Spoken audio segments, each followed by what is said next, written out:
What's poppin', people? It's Dante. Today I'm going to be teaching you everything that I've learned about layering in street photography over the past decade of traveling the world and mastering the craft. And so we'll be looking at my photographs, breaking down my compositions, looking at the contact sheets, behind the scenes videos of how I work on the street, discussing my technique, my workflow, my philosophy and mindset around layering in street photography. And so this should be your master guide, your ultimate video on layering in street photography. I've made a few in the past, but I wanted to make this final version for you to enjoy. And if you're curious, there will also be a free ebook that you can find in the description of the video. Feel free to download that and use that as your guide. Oh yeah, and so before we get into the video, shout out to Abdul. Yo Abdul, I got your Zara on, bro. Yeah, this is the this is the best gift I've ever received. Okay, so I'm wearing it all the time. Here we have the slideshow. So let's get into the video. All right, so we got some ideas here about layering to start with, right? What layering is not. Okay, this is important to just dissect here, because I think in order to understand what something is, we should understand what it is not, right? And so first and foremost, layering is not understanding the rule of thirds or leading lines, right? Layering isn't about making things look complex for the sake of it. It's not about creating some sort of chaotic scene with lots of visual noise, right? A lot of the times people that try to practice layering or try to impress other photographers, right? This is not the goal, right? Layering, it's not a style. It's a way of seeing the world, right? And so when you approach layering, you're approaching the streets with your intuition to create the composition. It's a gut instinct. It's not you looking at the world like it's a composition, right? But it requires physical movement to create the frame, where you move your body into the scene, synthesizing the foreground, the middle ground, and the background, all working in harmony. You know, it's not about making something complex, but it's actually about simplifying and removing all of the distracting elements in your frame, not adding more. And so why would you want to learn layering, right? This is an important sort of question to ask yourself. And so I think that you should learn layering because it's going to teach you to see the world more deeply. It's going to slow you down and have you more aware of the small details. And, you know, when you approach a scene and you're looking at life in front of you, when you start to think in layers, you're going to start noticing the small details. You're going to start noticing the way the light falls. You're going to start noticing the way the people move and the way the background sits in your backdrop, and how these different elements can combine to create something more dynamic. It's going to help you build emotion and structure in your photos, right? And you're going to start to have the patience to wait for alignment. And through patience and practice, you will have more success in this sort of a compositional technique, I can call it, because ultimately layering, I believe, to be the foundation of composition. When you look at the word composition, it quite literally derives from com, meaning together, positio, meaning to place. And so in photography, it's a physical act, and a composition is a result of where you place your physical body in relationship to the subject and the background. And that's really it. And so in order for you to create more compelling and dynamic compositions, well, you need to understand the art of layering. You need to understand the art of how to create something and put something together, but it derives through how you position yourself in relationship to life physically. And then visually, these things will synthesize, but it comes through your intuition, and it's a way of seeing, right? The world becomes a visual puzzle, right? You're not just capturing chaos for the sake of it, but you're aligning the formal elements of composition, the shape, the lines, and the different ways in which geometry play a role in the structure of your frame, where every scene has a sweet spot. You know, I believe that when you look at life like this and you approach a scene and you photograph, it's going to require you to move left, right, down. You're going to have to position yourself, trusting your gut, and waiting for things to align to click the shutter, right? It's not necessarily you approaching and analyzing so critically in your head, but you're physically moving. You're responding to your gut. You're seeing with your two eyes, and you're feeling with your heart, right? And I believe that ultimately, I'm going to emphasize this over and over again in this video.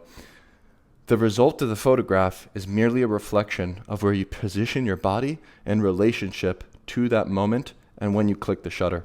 And so we're going to look at some history here at Caravaggio's layering, where Jesus Christ is pointing and calling Matthew here the tax collector. And so we have this strong composition using layering, right? We have beautiful light. We have gestures in the foreground. We have the different hands and the movement in the foreground. We have that light and shadow play, feeling the structure of the frame. We have the architectural elements in the background, that window frame, that shaft of light casting towards Jesus as he's pointing towards Matthew, where every element has a purpose in this frame, right? It's not just a beautiful, pretty picture, but it's structured using layering and the power of composition to create something more compelling. And so photography is physical, right? The frame comes through your body moving, whether you're dropping low to separate subjects from the background or moving to the left. You're responding quickly with your intuition.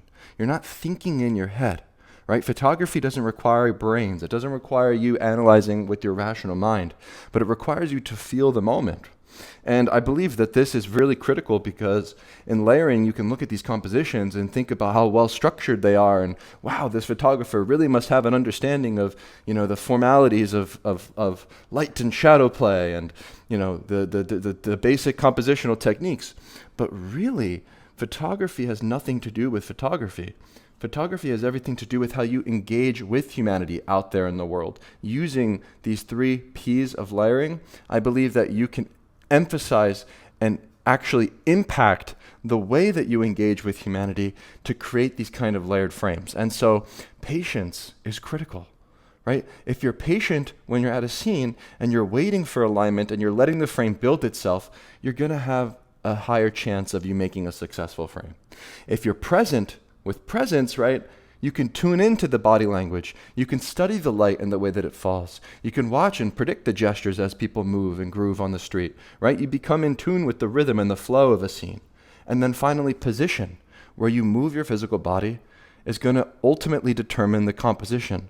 And so these 3 P's, patience, presence, and position, is something that I return to time and time again to remind myself of the importance of these traits to possess when you're out there on the streets. And so I believe that the difference between, a quick candid snapshot and a sort of like dynamic composition, it's just inches and seconds away.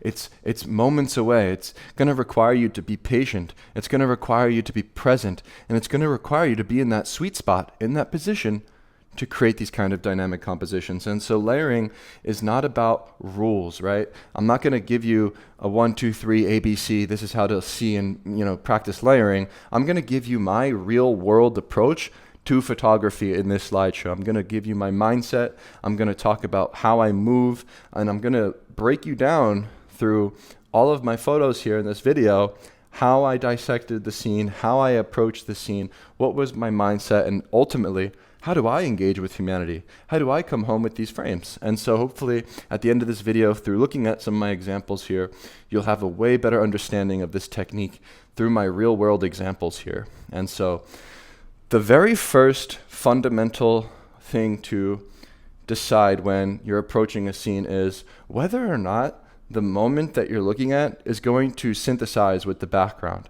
And I find a lot of the times when I'm practicing the layering technique that by finding the background first, you're going to have a way higher success rate of making something. And so I like to start with one fixed element a lot of the times, and that happens to be the background. And so when you structure your composition around a background, you can sort of just allow the photograph to build from that foundation, and the foreground and the middle ground will sort of fall into place naturally as you observe the scene. And so we're going to look at this example here of a photograph I made at Bandra Fort in Mumbai, India.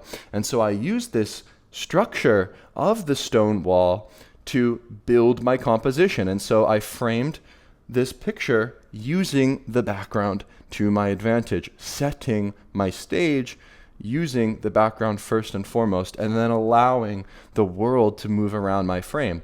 And so very firstly, I position my physical body in relationship to that window on the left-hand side in the background. I noticed how people were moving in and out of the window frame, and I waited for the moment to align where a man was standing in that frame. Secondly, we have the structure. We have this doorway on the right-hand side. And I observed the way in which people were making photographs in front of this doorway. I also understood the way in which the pigeons or the birds were flying throughout the frame. And there was this possibility of me capturing a moment of a bird in flight. And I knew that I could make this picture because I was being very patient and very present at the right position, analyzing the way in which these birds and people enter my composition. And so finally we have, in relationship to that man in the window frame in the background, these three women in the foreground on the right-hand side. And so I was studying human behavior, studying the way people move in and out of the scene, making photographs, these local tourists here. And then finally, the bird moving elegantly right into that empty doorway in the background of the frame. And so we have three elements here that created this composition. We have the foreground, the middle ground, and the background. It was very simple. You can see from my behind the scenes how I made the photograph. I simply stood in the right position, waited with patience for the composition to unfold very naturally with alignment.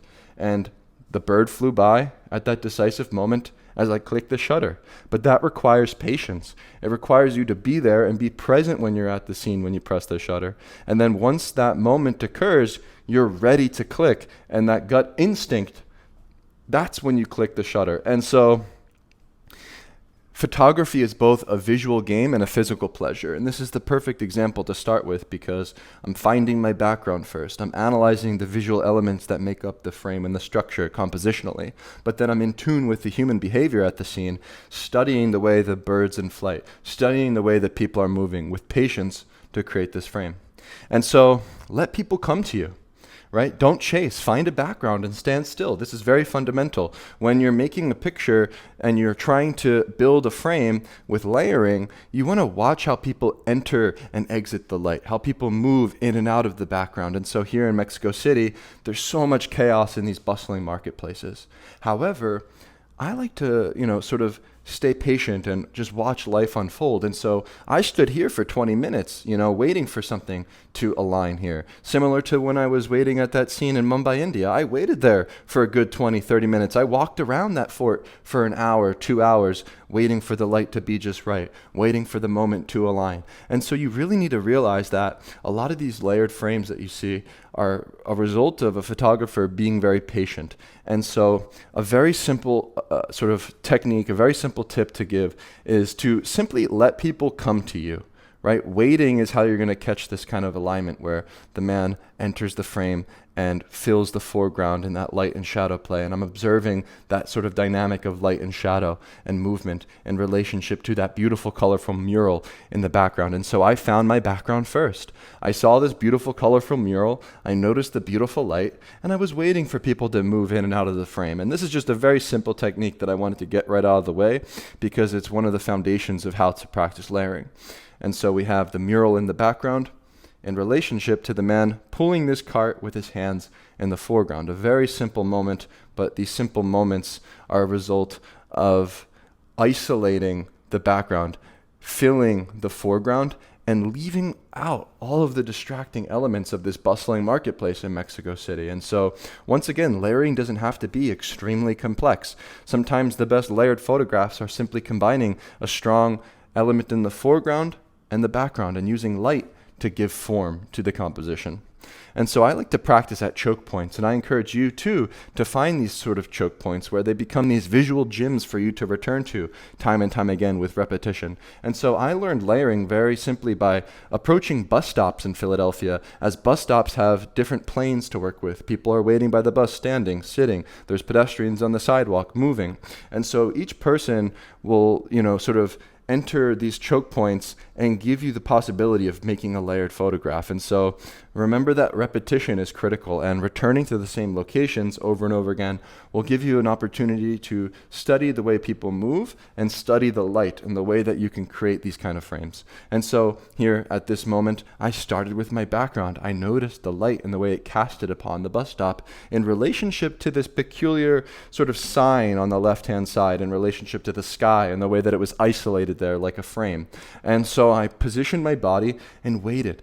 And so I sense the possibility of a photograph here. I sense the possibility of this man moving in and out of the light and shadow area as we fill 1/3 of the frame here on the right-hand side in the foreground with a man with the hat in silhouette. All I needed to do now was wait for the right moment of somebody entering the background there as this man is in the light, right smack dab in the center of the frame.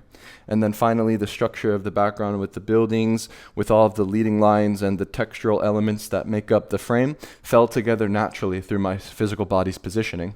And so when you see the contact sheet, I made lots of frames and I moved my body in a very particular way to create the structure of the background in the frame. You can see that I was engaging with that light that's casted on the pole in the foreground, and then trying to plug in the different human elements as I made the picture. You can see here in the contact sheet the moment where I clicked the shutter. I simply waited and was patient and didn't flinch, and I sensed the possibility of something here as the man enters into the shadow area and the man in the background enters into the light. And then I clicked the shutter at that moment. That was just right. And so this comes through instinct. This comes through sensing the possibility of something, positioning your body in a particular way at a choke point where there's dynamics of people moving in and out of the scene, and then sort of hitting that shutter by being patient and observant and, creating that sort of synthesis between foreground, middle ground, and background.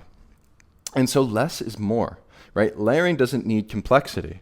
And I think this is really important to emphasize here, because when you strip it down to the essentials, really the fewer distractions, the stronger the photograph. And so we're going to look at this example here of a photograph I made climbing the Wadi Kelt mountain range in Jericho. And so I believe that some of the strongest photographs, honestly, are the simplest. And when you think of layering, you might think of complexity. But when I think of layering, I think of stripping away the superfluous and focusing on what's important. And so here in the foreground, as I got out of the car, as the car broke down and these men were pushing the car uphill, I decided to make one very strong compositional decision to go from a flat photo to a dynamic and layered photo. And that was including this car in the foreground of the frame, filling up 1/3 of the composition.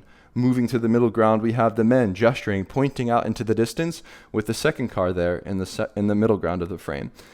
Finally, we have the clouds, the sky. We have the beautiful blue color and that horizon line of the desert sand and that mountain range that provide structure to the frame, adding depth and layers to the composition, filling up another 1/3 of the frame.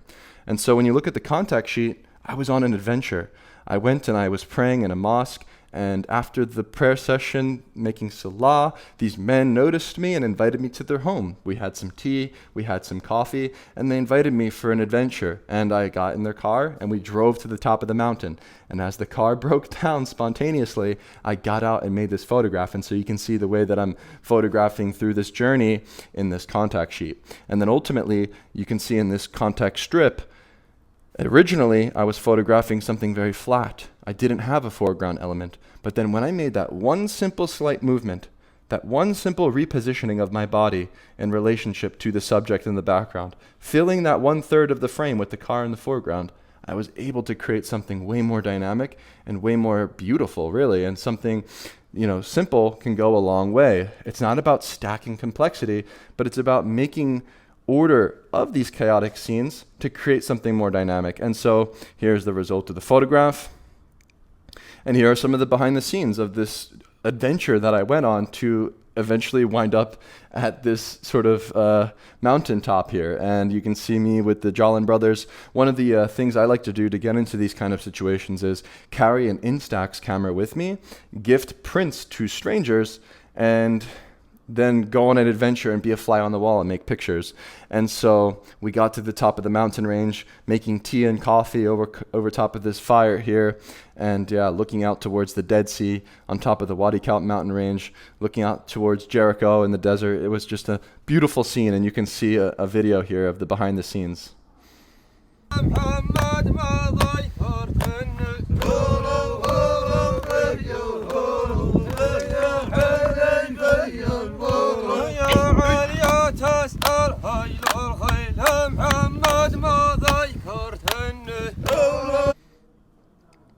And so I encourage you to engage with humanity, because ultimately that's what this is all about. You got to be human first, photographer second, right? Don't just treat people in your layered compositions as props.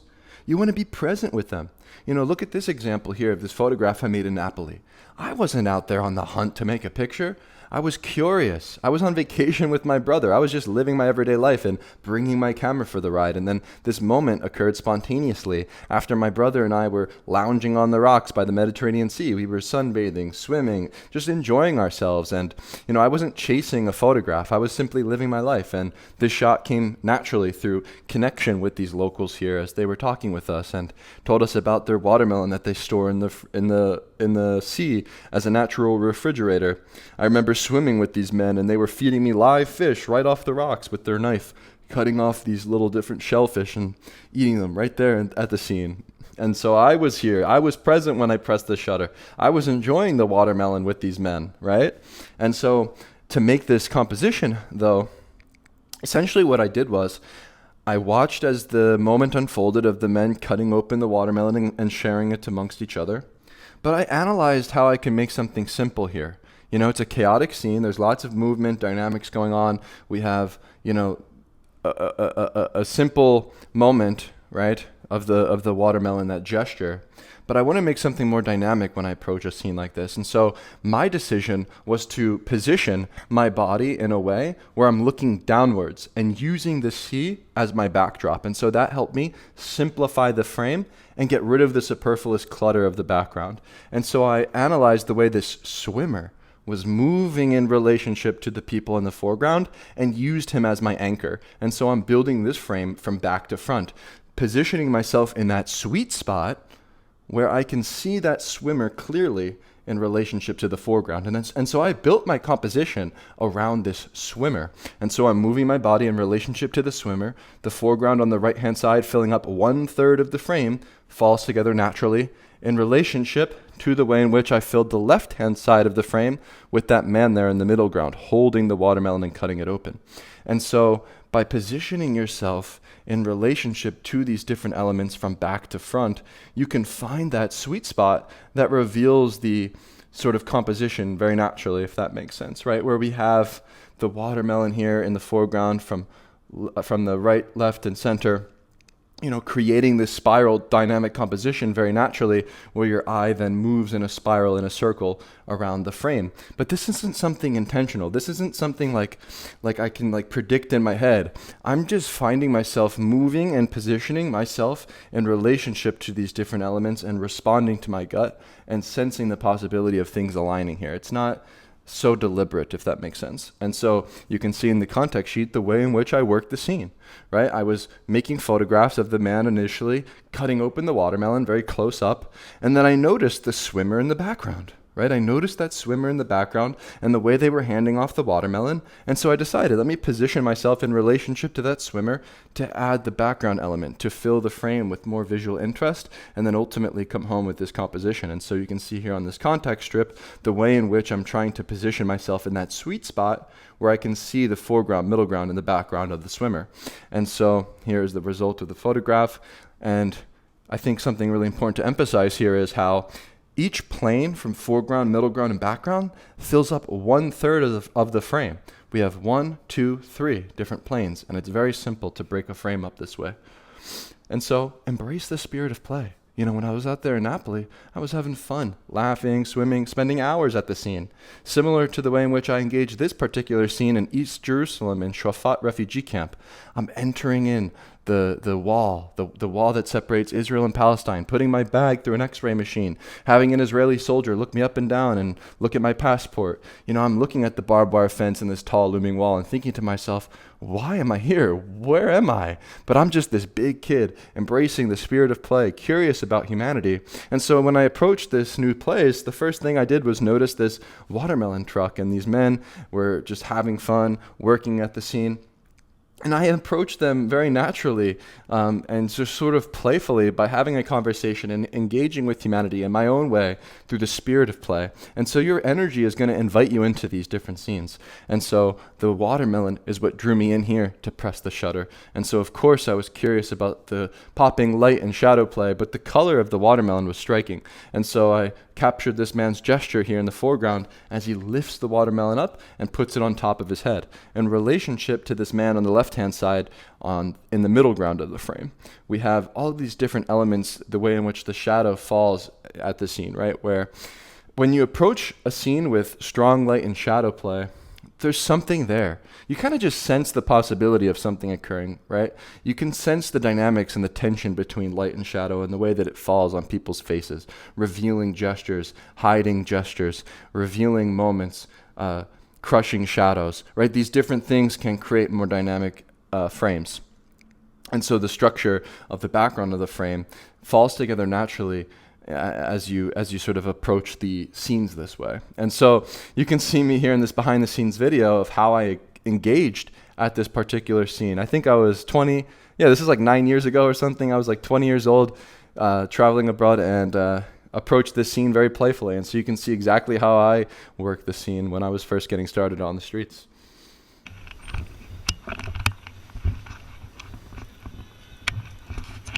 Hi.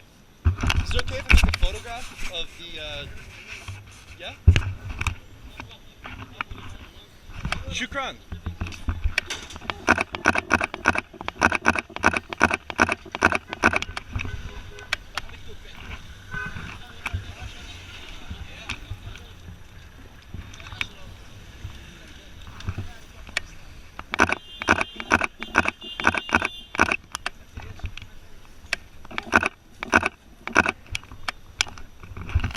It's beautiful. And the green, the color, nice, yes. Hi.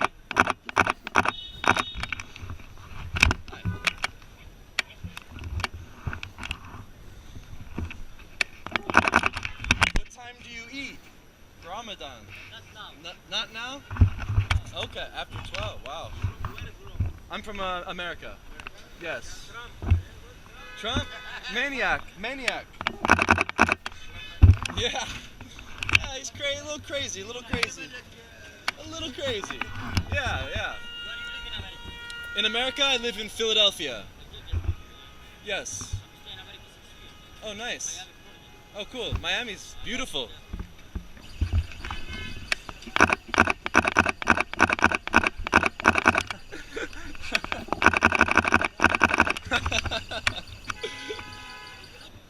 Forza Saida.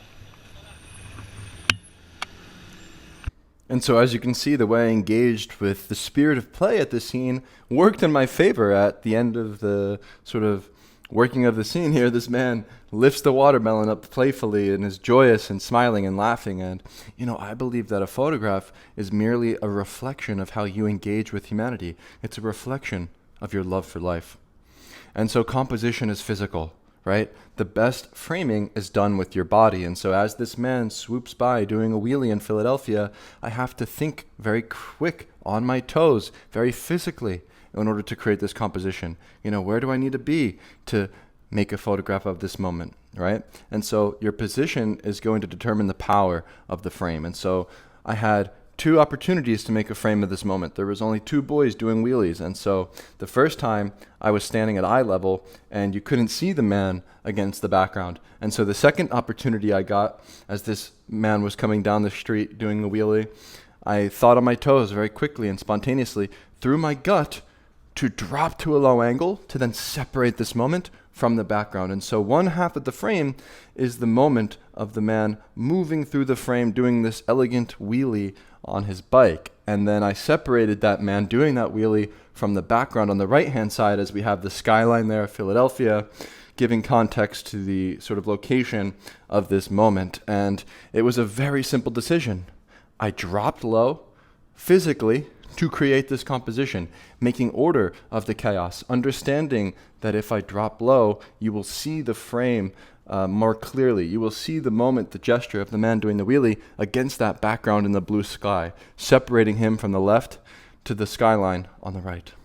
And so photograph with intention, right? Sometimes you're going to be able to sense the possibility so intuitively that essentially you can almost manifest any photograph of your dreams. And what I mean by that is, for example, here in Mexico City, right? I was climbing the mountain, trying to get to the peak, looking for a photograph and, sort of going on this adventure, right? And then when I climbed to the top of the mountain, this was the peak, right? You couldn't go any higher.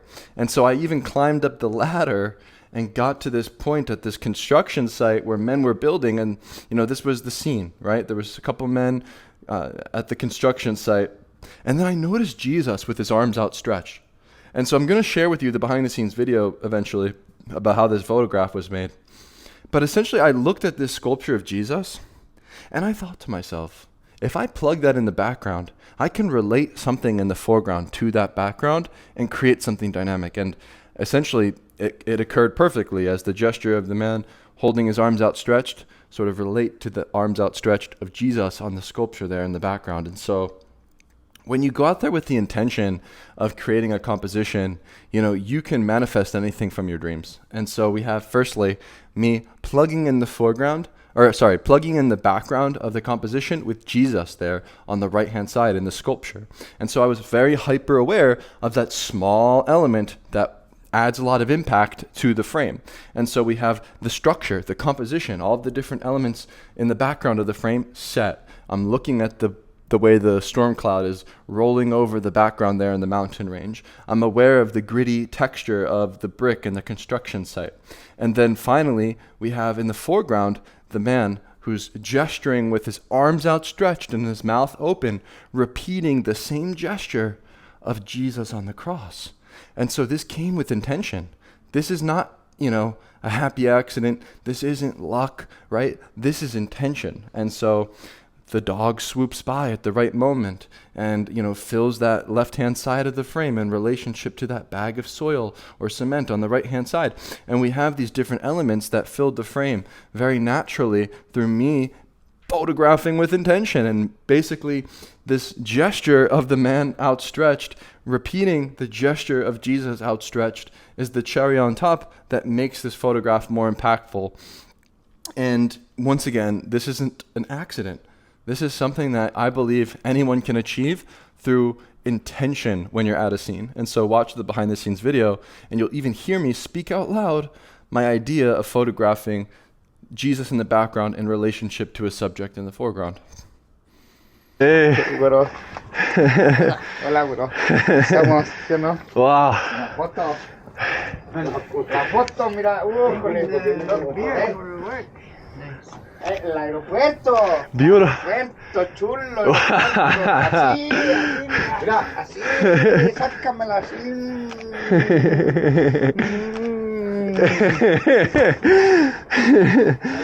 Wow. Yeah, building. Casa. Ven, sácame foto. Sí. I'll go up. I'm going. Dude, it's sketchy.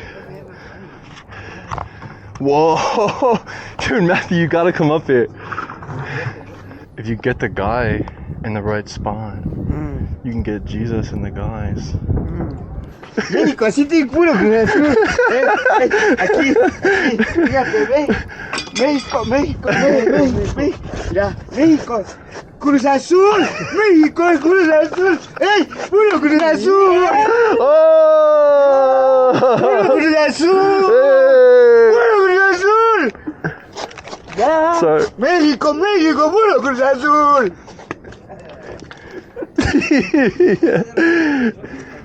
Bro, gracias. And so you could hear me speak out loud that I'm curious about this sculpture of Jesus and the way I can incorporate it in a composition. This is intention. And this is how you can essentially make a photograph of anything you can dream of. I really believe that if you put your mind, body, and soul out there on the front lines of life, you can come home with these sort of mysterious, dynamic frames that use layering as a way for you to tell a story of a moment. And it really does require intention sometimes, where you're not just making happy, lucky, accidental photographs, but you have intention behind your decisions and where you position your body to make the frame. And so you can force your luck. Right? I spoke this frame into existence here in Logan Square, here in my background in Philadelphia. I went out there with what? the intention to make a photograph of a rainbow. I knew that if I positioned myself at the right place at the right time, the stars would align. I found myself walking around this Logan Square fountain for hours. I maybe spent 3 to 4 hours working this scene, waiting for that moment of the light casting throughout the water here as it's sort of like shooting out from these fountains to then reveal the rainbow at that particular time where the light was just right. You know, I watched the way the children were playing at the scene, jumping from the sculpture into the water, and I sat there in the water with courage and conviction of making this frame. I had the intention behind this decision to make this frame. I forced my luck, and so this comes through repetition, time spent, and patience. And so lucky isn't, some random sort of like happy accident. It's persistence plus belief. And so you can hear me speak out loud at this scene, literally, that I'm going to photograph this rainbow. I'm going to photograph someone leaping in front of it. And I spoke it into existence, and you can hear me, behind the scenes. And I'm going to share with you that exact video at the scene very shortly. And so when I made the compositional decision to create the dynamics of layers at this scene, I made sense of it very simply and intuitively by filling one half of the frame with the rainbow on the right-hand side in relationship to this boy that was repeatedly jumping into the fountain on the left-hand side in the foreground. And so I had, the patience and the understanding of the way that people were interacting at the scene. I had an understanding of where I needed to be to reveal the rainbow in the frame. And so we have the different boys all throughout the composition, scattered throughout the background and the middle ground there in the frame, in relationship to that water on the right-hand side that's shooting out. And we have these very dynamic relationships between the arch of the rainbow and the arch of the water in the fountain. And these things come very spontaneously through your gut, through your instincts. And it's not necessarily something, so rational, but when you sense the possibility of something here with intention, these things align very naturally, and you can force your luck.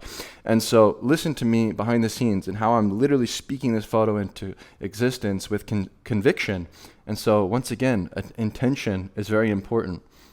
I'm gonna photograph the rainbow. I'm gonna photograph the rainbow. I'm speaking it into existence.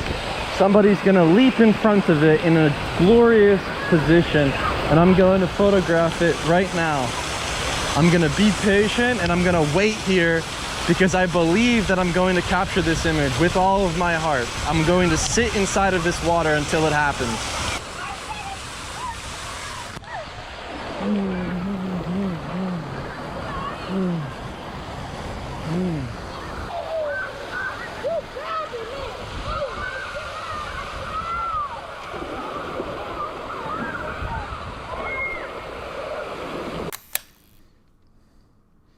And so there we have it, the result of my intention, right? The result of the photograph is a reflection of my intention and my conviction and my courage out there, right? I think a photograph is a reflection of your courage, core meaning heart, right? You wear your heart on your sleeve when you're out there on the street, and I believe that that's what's on display in the photographs we make. And so get close. Right? You got to get in there, get close to the scene, right? Layering starts with being bold, right? You got to go closer to the action. You got to go where the action is. And so, what's interesting about closeness is it's not just physical proximity, right? Closeness also gives an emotional weight to the photographs you make. I believe in emotional proximity, right? Where here in Philadelphia, I'm photographing something very familiar to me. This was my grandmother at the scene.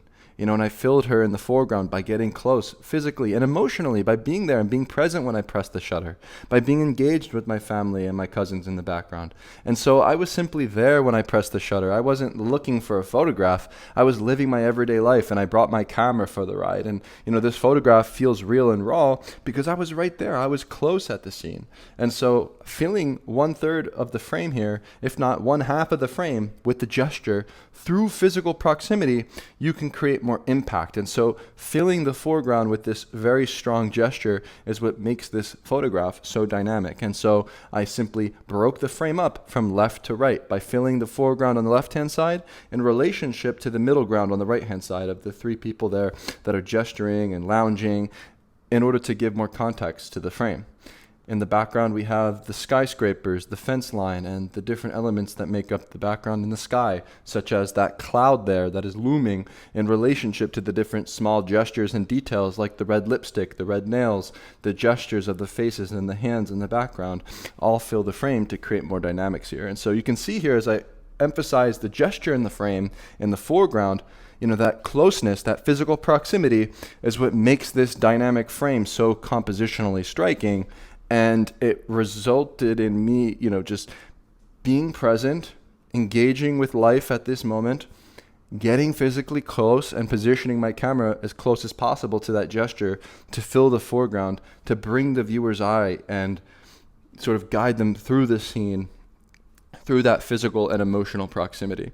And so juxtaposition is the relationship between tension and irony and the contrast between different subjects. And so I think that juxtaposition is a way that you can layer meaning into your photographs, not necessarily just visual depth, right? And so at this moment, I was actually photographing at this African festival here in Philadelphia, and I noticed that there was a newspaper man, and he was giving out the newspaper that was announcing the death of Muhammad Ali here in 2016. And I noticed that strong face on the front of the newspaper and this sort of historic moment. And I decided to make a relationship between that newspaper and the newspaper man, as they were both wearing a suit and a bow tie. Right? And so I noticed how the newspaper man was dressed. I noticed how Muhammad Ali was dressed in the newspaper. And I made the very intentional decision to create juxtaposition at this particular scene. And so, of course, the face of Muhammad Ali is what drew me in to make the frame. I'm trying to relate these different things where we have the gesture of the newspaper man holding the newspaper up high, and this sort of spontaneous moment arrived where the bow tie and the suit of Muhammad Ali lined up perfectly with the suit of the newspaper man holding that paper. And so we have the left-hand side of the frame filled with that very dynamic, visually interesting moment and that sort of emotional, historical weight of Muhammad Ali filling up the foreground of the frame on the left-hand side in relationship to these diners on the right-hand side who are eating lunch, adding visual depth and creating sort of juxtaposition and tension between the foreground and the middle ground of the frame in relationship to the background elements of that skyscraper there being built in the background, the texture of the wall, the fence line, and that barrier there that is orange. And so juxtaposition is one of those techniques that you should always think about when you're on the street. Look for those sort of dynamics between the foreground and the background that create not only visual depth, but emotional depth and weight through the irony at a scene, the ways in which you can overlay different things. And, I found this to be the perfect opportunity for me to practice that technique. And so here we go, stacking more chaos, stacking more complexity, if you will, at the scene. But it starts from the gut, right? Shooting from the gut. I encourage you to let go of your mind when you're on the street and sort of find yourself responding through your instincts, right? Stop overthinking and start reacting, right? Let your intuition drive you when you click the shutter. And so here in Philadelphia, as I was walking down the street, I very quickly noticed these two women that were dressed in red. And I also saw in the background two people dressed in blue. And so, of course, when I saw this sort of moment align, I didn't necessarily look at the composition in my head. I just felt the conviction and the intuition to move my body in the right position to click the shutter as these different elements aligned. We have here in the frame the two women wearing red in the foreground in relationship to those two women in the middle ground wearing blue, and the signs in the background that are also blue. And so this is very intuitive. This is my instinct telling me to move my body and press that damn shutter. And then ultimately the composition is a result of that intuition. And so this element of the turn on red sign on the background of the frame on that pole there is another very spontaneous thing that I didn't necessarily know would align. I'm simply responding to my intuition, and that guided me to create this photograph where I see the different color matches, I move my body, I click the shutter, and then the background falls together very naturally, adding depth and leading lines. But ultimately, the composition came from my gut. It came from my instincts to move and press the shutter as I noticed these different elements aligned very intuitively and quickly. And so you can see the way in which I engage at the scene. You know, I see the two people dressed in red. I see the two people dressed in blue. And so what did I do? I swooped around into the middle of the street, into the crosswalk, with the conviction to make that photograph, with the courage to make that photograph, right? I didn't have to swoop around and interrupt the scene, you know, and stand in the middle of the street, but I did, right? And why did I? Because I saw the stars align, and sometimes you gotta get close and have the courage to make the frame and to sort of respond with that instinct to click the shutter, right? And so things will align that way very naturally when you listen to your intuition and let that guide you instead. And so, you know, let the scene breathe, right? This is something important because a lot of layered frames, you know, this particular frame from Tel Aviv at the dog beach has a lot going on. It's quite complex. We have lots of different elements that are aligning here. But I want you to notice how spacing is playing a critical role for how you read this photograph, where each person from the foreground, middle ground, and background in the frame has their own space, right? There's no overlap here. And so I'm letting the scene breathe, right? And so this is why this photograph works, is because there is no sort of overlapping between the subjects. And so how I made this frame is I essentially found myself at a place where I knew the action would occur. You know, I was at the dog beach in Tel Aviv, particularly because I know that there's these dynamics of these dogs moving in and out of the frame. And I positioned myself at a choke point where I saw some people lounging and playing in the sand in relationship to that man there that is bathing in the background. And so there's this shower here, there's this ramp in the background where people keep moving in and out of the scene, entering the beach. And so I was at the right sweet spot where we have the dynamics of movement of the dogs in relationship to the bathers and the possibility of people moving in and out of the frame. And so I had my composition and my structure laid out first and foremost. I already had my background set. I already had my composition set. And then I was simply patient and waiting at the scene for the dogs to enter my frame. And so as the dogs swoop by and enter my frame, I clicked the shutter, and that was ultimately what drove me to click the shutter, was waiting for that dynamic, waiting for that puzzle piece to fill my composition, and then that instinct to click the shutter was a result of these dogs moving very quickly. And so the frame then very naturally fell into place where each person throughout the different planes have their own spacing, and there is no overlap. We have the 1, 2, 3, 4 people here in the middle ground of the frame, all in their own worlds. We have on the left-hand side the woman that's lounging, looking back towards the man who's bathing. We have the two people on the right-hand side that are playing. And then finally, in the very far left-hand side of the frame, we have a couple who is engaging, you know, in a very intimate, emotional moment. They're hugging, they're drying each other off, coming out of the ocean on the beach here. And this frame fell together very naturally through me being there and being present at a choke point and waiting for things to align. And then allowing the scene to breathe where there is no visual overlap, and each person throughout the foreground, middle ground, and the background of the frame have hierarchy.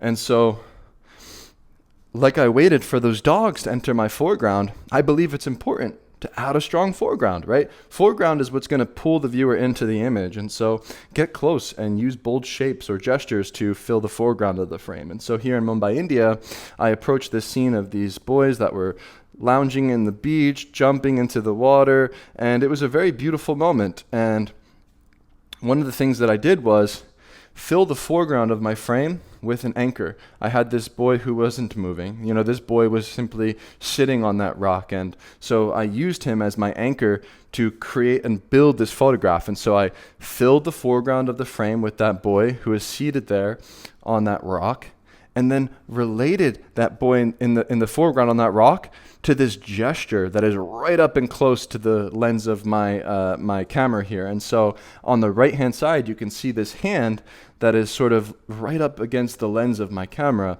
And I use this strong foreground element to not only add visual depth to the picture where you feel like you're a part of the scene, but it also allowed me to create dynamics and create this sort of visual interest in the composition by positioning my camera as close as possible to his hand, where that allowed me to sort of build the rest of the frame very naturally, where this boy with his arms outstretched and his hands outstretched mimic the gesture of that hand in the foreground. And the boys that are playing all throughout the middle ground of the frame sort of fall together naturally with no clear overlap, and everyone has their own space. And, this came through me simply being very patient at the scene and being present at the scene, sort of creating this photograph with intensity by being hyper aware and observant and essentially not leaving the scene until the scene left me, right? Like I stayed here for a good 20 minutes making pictures and trying to arrange things in a very particular way by adding these strong foreground elements to give this sort of frame more impact. And then the background falls together naturally. Of course, I'm aware of the skyline there. Of course, I'm aware of the water and the way that fills the frame. And I use these people in the frame as a way for me to create dynamics and ultimately, like foreground, middle ground, background. This is the foundation of making layers in a photograph. And by creating this composition, building it around that man there in the foreground sitting on the rock and this hand here in the foreground, I was able to create that hierarchy and create that sort of depth that we look for when we're creating layers on the streets. And so, as chaotic as that scene was there in Mumbai, India, I believe that layering can be simple, right? You don't need so much chaos going on to make a strong photograph. 2 to 3 elements placed intentionally is usually enough. And so you can see here as I was walking throughout the desert of Jericho, I started to cool off with these young Palestinian men here in their home. And I have one boy in the foreground and one boy in the background. 1, 2, a very simple frame. We have this Palestinian man with his hand outstretched on his forehead, gesturing, looking to the left-hand side, filling up almost 1/2 of the frame there on the left-hand side. And so I placed this one boy in the foreground on the left in relationship to the boy on the right in the background. And so we have 2 different people in the frame, but we create this photograph intentionally, and it's very simple. We have 2 boys, they're both holding water bottles, right? And I placed one on the left, one on the right. And then the background filled very naturally with the graffiti of the Palestinian flag and the different colors and the structure of this space, adding visual depth and hierarchy between the 3 different planes of the scene from the foreground, middle ground, and background. And so you don't need too much going on to create something dynamic and layered. You need 2 simple elements, 2 people, 1 background, that's enough. However, you can stack chaos, right? We have reflections here at this scene in Philadelphia where reflections create mystery, and I find that they sort of bend time and space and they layer meaning in a frame. Here at this scene we have these bikers that were sort of gathered outside on a summer day here in Philadelphia outside of City Hall. And I noticed the way that I could use the mirrors of the bike to create more complex, more surreal sort of photographs. And I simply was tinkering and playing with the idea of making a photograph using the reflection of this mirror here. And so as I approached this mirror, I positioned my camera in a particular way that revealed this man who was sitting on this ledge there in the mirror, in the reflection of this frame.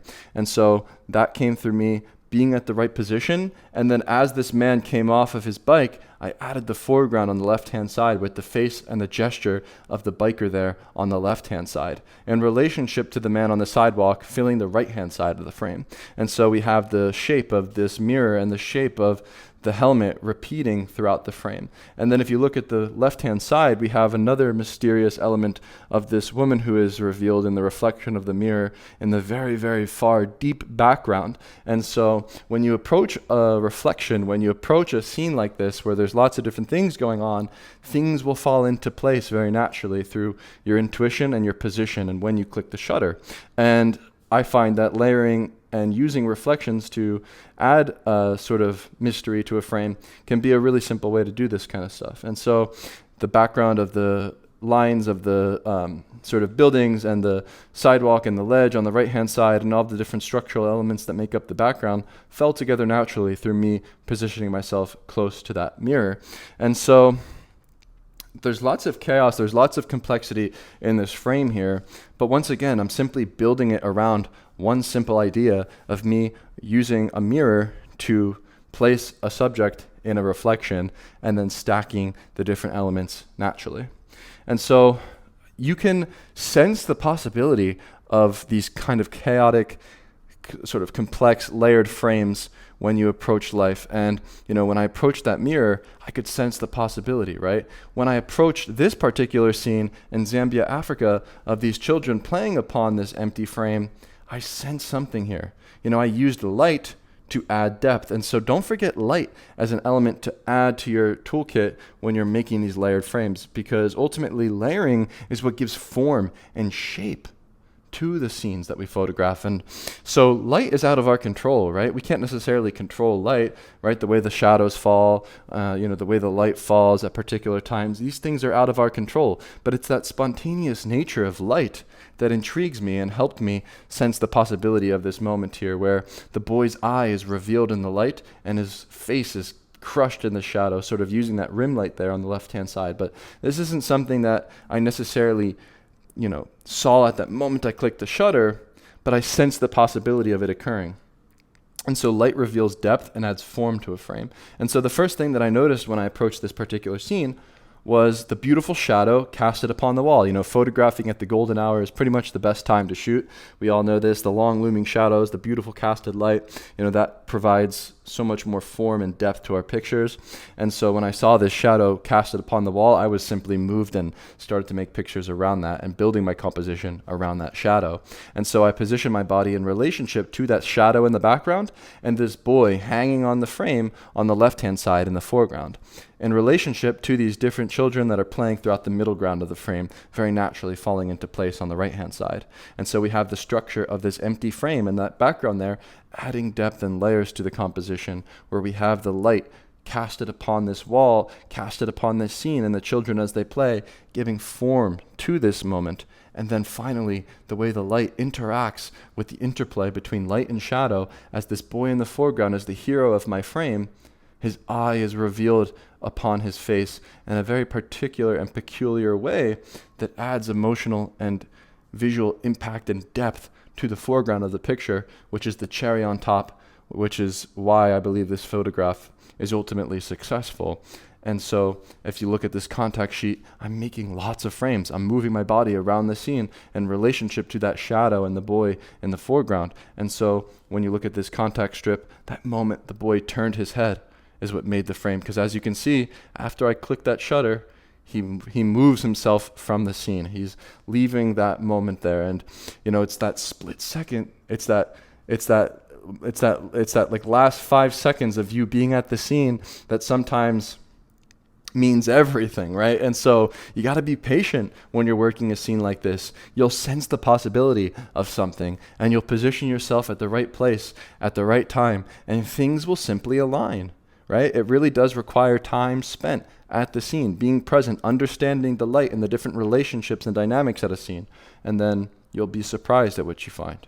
And so we're going to go over some mistakes to avoid now, right? Because I think when you are out there layering, it's important to have an understanding of what works and what doesn't work. And so I think layering is powerful when it's done well, right? But a lot of the times I think people are messing it up by forcing it, right? Trying to layer for the sake of layering, trying to stack complexity for the sake of stacking complexity.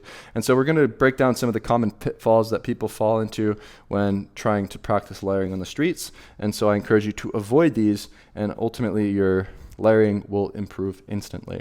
And so forcing the frame, right? Don't just try to shove random people, random objects that don't fit in your frame, right? It's not about forcing complexity, but about natural alignment. You want to ultimately let the composition breathe. Less is more. Don't force things in your picture if they don't need to be there.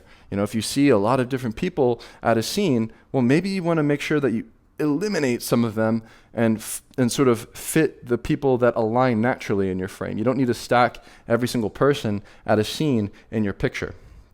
Where overcomplicating is a common pitfall.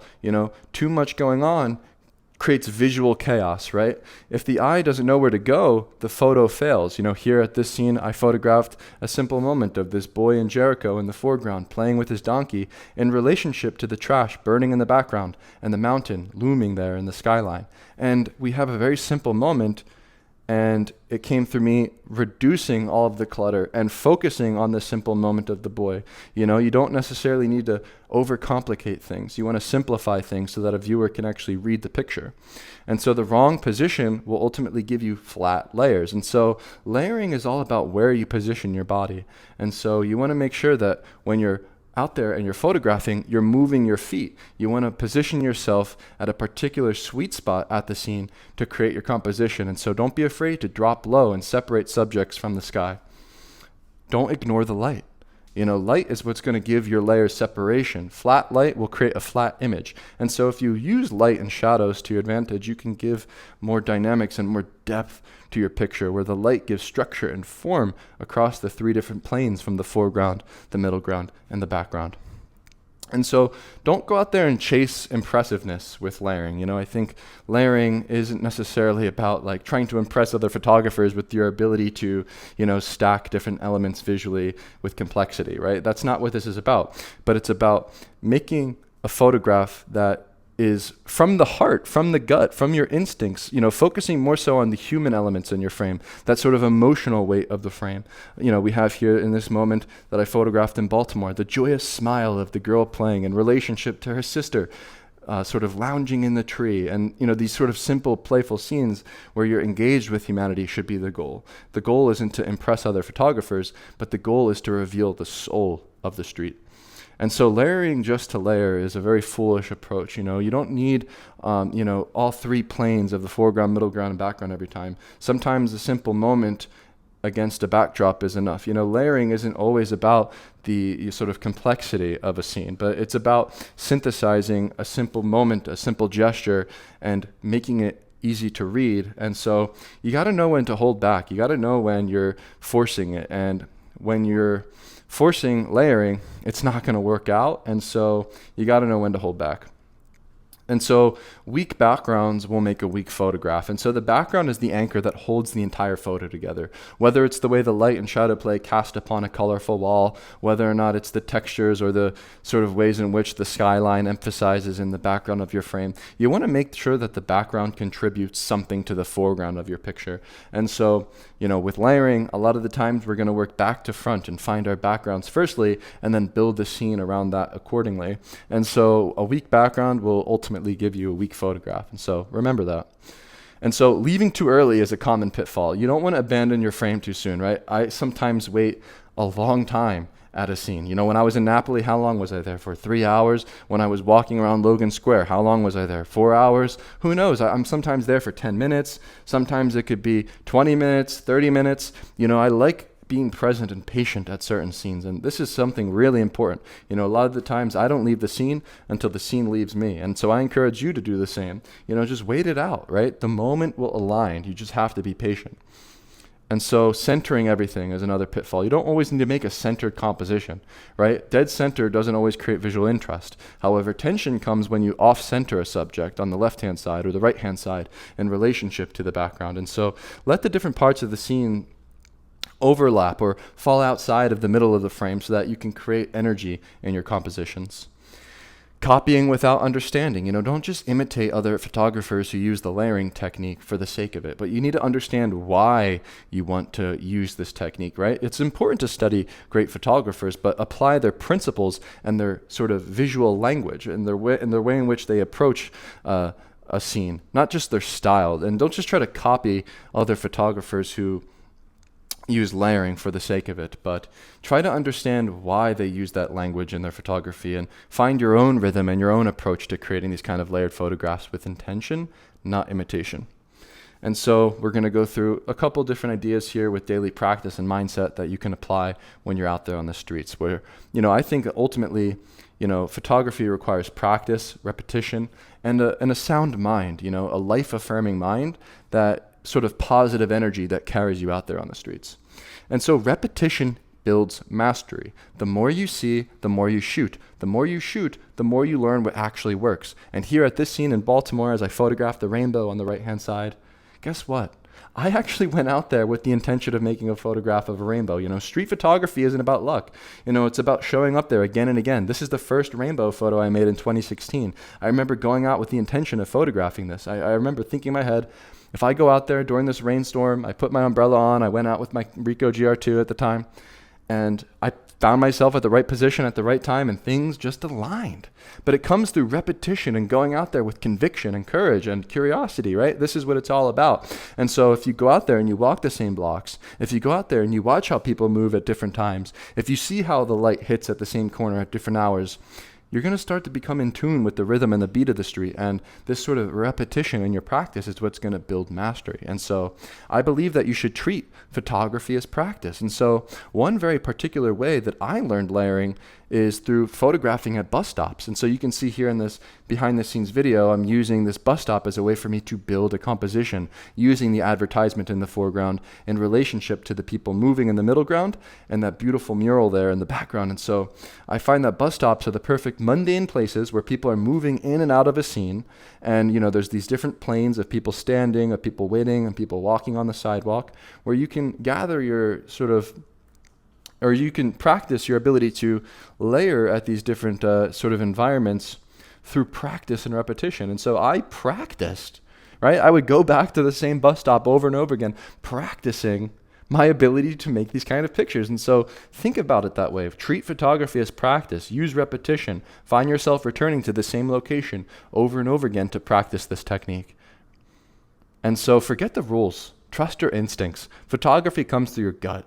I'm not looking at the world in front of me as a collection of compositions. I watch. I recognize the potential. I position myself at the right moment. I raise the camera and I click the shutter through my gut. When I arrived here in Jerusalem, I noticed the way the Jewish men were moving in and out of the scene here at the Western Wall.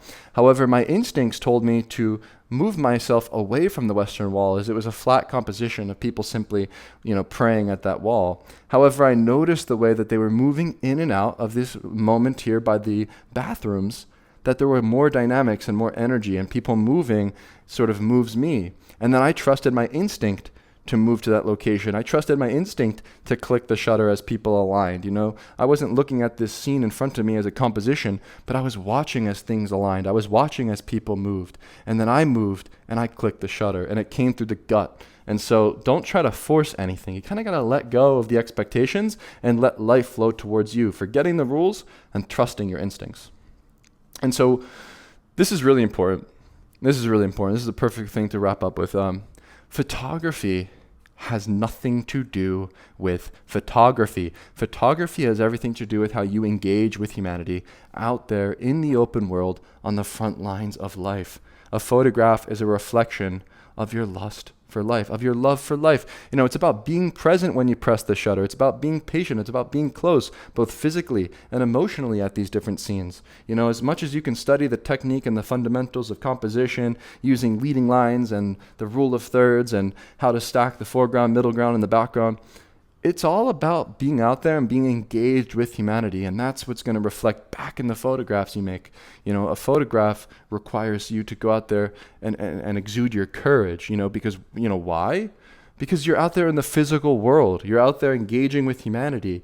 And so when you use courage and curiosity and follow through with your intuition, I believe not only the soul of the street will reflect in the photographs you make, but your soul as well. Your heart will be on display in your pictures. Your love for life is what's reflected in the photographs you make. Photography is not about photography. Photography is about how you engage with humanity. Okay, so this is really important. And so here we have the ebook that I made. So I'll play this little video. You can see I have an ebook that I made going through all of these different photographs, all of these different techniques, going through the philosophy of layering, looking at the contact sheets, the case studies. I even include with this ebook here the the video links, so you can see the POV videos. And I go through everything. I go through everything that we just discussed in this slideshow. It's going to be in the description of the video. It's going to be on my website at dantesisofo.com. If you click the Start Here page, I'll put it at the top for you to download. It's a very small file. It's a PDF that you can download on your iPhone. It's meant for the phone. So yeah, feel free to download it on your phone and treat this as a nice little visual guide. I put this together for you this past week, and I hope that it's something very useful for you. This is a technique that I believe a lot of people want to learn how to use in their street photography, and I hope that this sort of guide can be that ultimate place for you to return to come back to some of these ideas that we discussed here in the slideshow for you to reference and then apply to your own photography. Because ultimately photography, really, it's provided so much love for life itself, in my everyday life, right? Like photography, it's fueled me with so much curiosity and so much love for life. I've had so many experiences that I'm just so grateful for through photography, through me just being out there in the world. And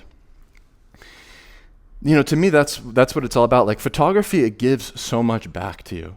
It's not about the photographs, it's about the experience. And yeah, I don't know. I think that's important to just think about, because you're out there, you're looking for, that next best photo. You're trying to, improve and sort of apply these techniques and all these kind of things. But that's all secondary, like photography, it's a way for you to give your life deeper meaning. It's a way for you to learn about the world. It's a way for you to explore and to go to new places. And, the photographs, of course, will come, but I think the superpower of photography lies in its ability to give your life meaning. And so photography has given me everything. And so I'm making these videos and giving out everything that I know about photography so that I can hopefully empower you to also go out there and find meaning in life and to engage with humanity on the front lines of life. And so thank you for watching today's video. I really appreciate you sticking to the end here. Once again, if you want to access the PDF, the free ebook, just go to the description of this video, click the link, and you can download it for your iPhone. Feel free to share it with your friends. I'll be posting it on my website, on my Start Here page. I'll probably make a blog post to accompany this. I'll even try to make the video slideshow downloadable. Hopefully you can download this video. Feel free to, download the video, send it to a friend, download the PDF, send it to a friend, and yeah, stay tuned for more videos about street photography. This is my #1 passion and the thing that keeps me moving through life. And hopefully that by sharing my insights and sharing these different ideas, I can provide some sort of value for you in your photography, for you to apply these ideas and to hopefully improve and just hopefully find yourself out there photographing more. That's what it's all about, right? So yeah, keep going, keep making more pictures, and thank you for watching this video, and I will see you in the next video. Peace.